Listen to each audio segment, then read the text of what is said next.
Eric and Mike, thank you. We're going to bring in Lieutenant General Keith Kellogg right now, a former national security advisor to Vice President Mike Pence. He's also a Fox News contributor.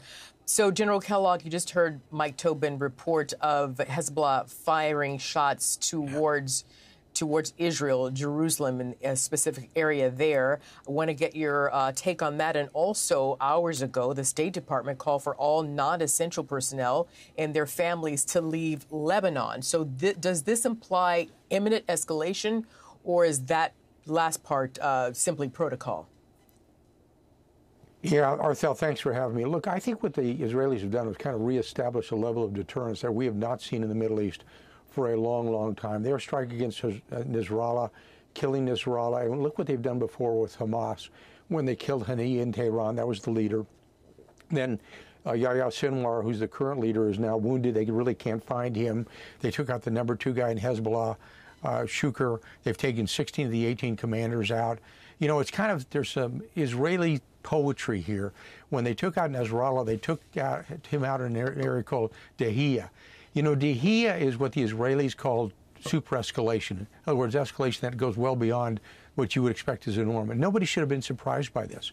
And what they have done by taking out the leaders of both Hamas and Hezbollah, they've sent a real clear signal to Iran, who's really the backer of all this. And they've told the supreme leader and they've told everybody in Iran, look, you better be on guard, because that means we can get to you as well. And I think they now know that.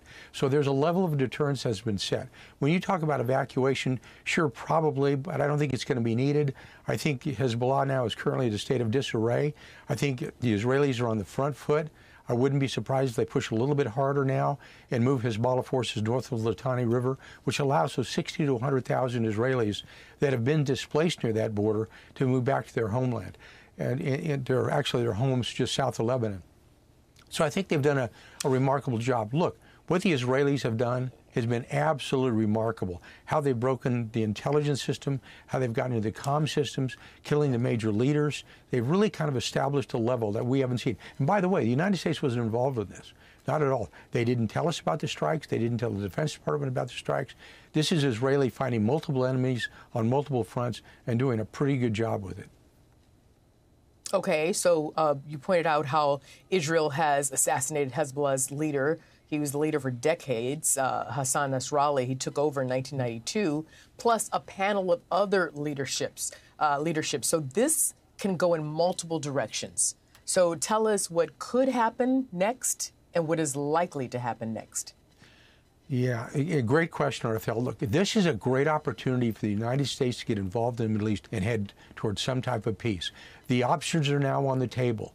They can say, they can look at the Iranians and say, look, you've lost Hezbollah as a military fighting force. You've lost Hamas as a military fighting force. The Israelis are clearly in charge. Maybe this is the time everybody needs to back up a step and sit down and talk, and how do we get to Mideast peace? So there's an opportunity here, and the United States to jump in on it. Now, the United States hasn't done that.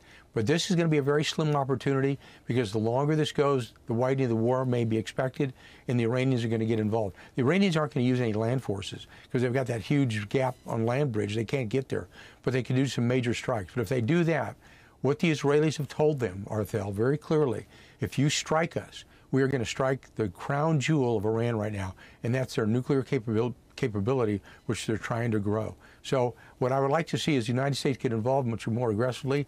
I don't think they will, but it's an opportunity, but I believe it'll be an opportunity lost.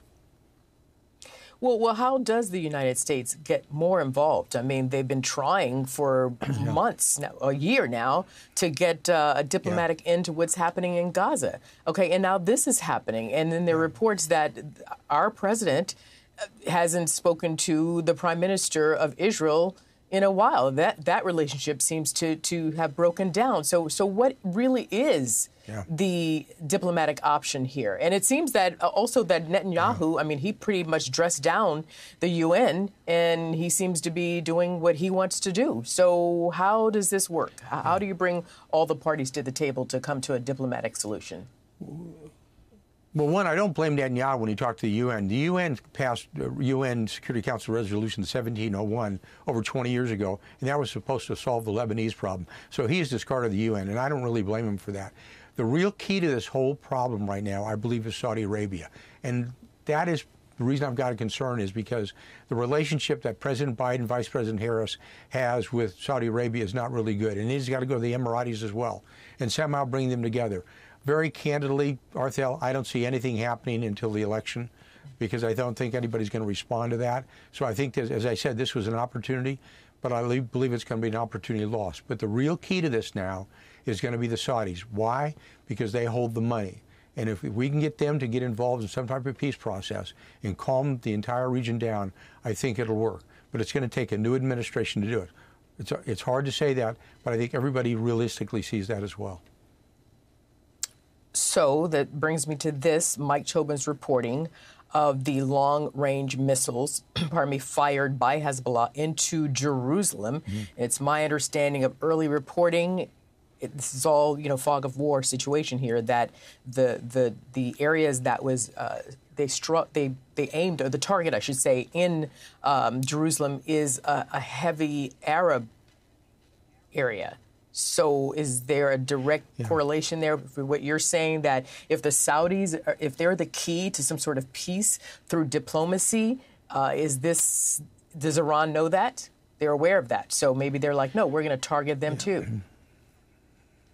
Well, I think what you're seeing, Arthel, is really it's actually Hezbollah is really leadership right now because they took out the #1 guy in Nasrallah. They took out Shuk earlier. They took 16 of the 18 commanders out there. They've taken Iranian Quds Force commanders out as well in the recent strike in the Dahia district. So you look at it and you go, okay, it's kind of random shooting. This is where the United States should reach out to Iran as well. Now, you have to go through a protective power because we don't have any relations with Iran, but basically tell them they better back off because Israel is clearly on the front foot. They're going to keep pushing, and they'll push against Iran next. When you look at it, if you're keeping a scorecard, right now they're 2-0, and they can go 3-0 real fast.